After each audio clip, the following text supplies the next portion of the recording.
বাংলাদেশের ফুটবলে এখন নতুন স্বপ্ন, নিজেদের মাটিতে সাফ চ্যাম্পিয়নশিপের শিরোপা জেতা। সেই স্বপ্নের কথাই জানালেন বাংলাদেশ জাতীয় দলের মিডফিল্ডার শমিত সোম। আমি সবাইকে জানাতে চাই গুড লাক এই এসসিএফসি টুর্নামেন্ট যে আসতেছে।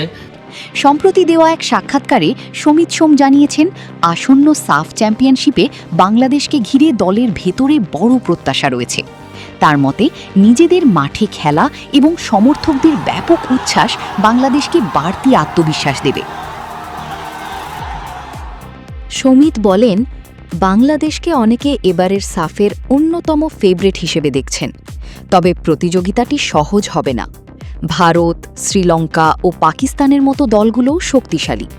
তবুও দলের ভেতরে লক্ষ্য পরিষ্কার, সাফের শিরোপা জেতা। সবাই সৃষ্টি সেন্ট্রাল স্কুলের থেকে অল দ্য বেস্ট। বাংলাদেশের হয়ে খেলার অভিজ্ঞতা নিয়েও উচ্ছ্বসিত শমিত। কানাডায় জন্ম ও বেড়ে ওঠা এই মিডফিল্ডার 2025 সালে বাংলাদেশের হয়ে খেলার অনুমতি পাওয়ার পর লাল সবুজ জার্সিতে অভিষেক করেন। তিনি জানিয়েছেন, বাংলাদেশ দলে আসার সিদ্ধান্ত নেওয়ার পেছনে পরিবারের সঙ্গে আলোচনা যেমন ছিল, তেমনি দেশের ফুটবলের পরিবর্তনও তাকে উৎসাহিত করেছে। বিশেষ করে হামজা চৌধুরী বাংলাদেশ দলে যোগ দেওয়ার পর ফুটবলকে ঘিরে সমর্থন ও আগ্রহ বাড়তে দেখেই তিনি বাংলাদেশের হয়ে খেলার সিদ্ধান্ত নেন। এদিকে ক্লাব ফুটবলেও নতুন অধ্যায় শুরু করেছেন শমিত। কানাডার ক্যাভালরি এফসির সঙ্গে 3 বছরের অধ্যায় শেষ করে আগস্টে যোগ দিয়েছেন ঐতিহ্যবাহী নিউ ইয়র্ক কসমসে। ক্লাবটির হয়ে চলতি ইউএসএল লিগ 1 মৌসুমের বাকি সময়ের জন্য চুক্তি করেছেন তিনি।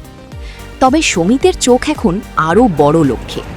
নিউ ইয়র্ক কসমসের হয়ে নিজেকে প্রস্তুত করার পাশাপাশি বছরের শেষ দিকে বাংলাদেশের হয়ে সাফ চ্যাম্পিয়নশিপে ভালো কিছু করতে চান তিনি। হ্যালো এভরিবডি, এটা শমিত সোম বলতেছি, বাংলাদেশ ফুটবল টিমের খেলোয়াড়। নিজেদের মাটিতে সাফ, গ্যালারি ভর্তি দর্শক আর শিরোপার প্রত্যাশা, সব মিলিয়ে বাংলাদেশের ফুটবলে নতুন এক স্বপ্ন দেখছেন শমিত সোম।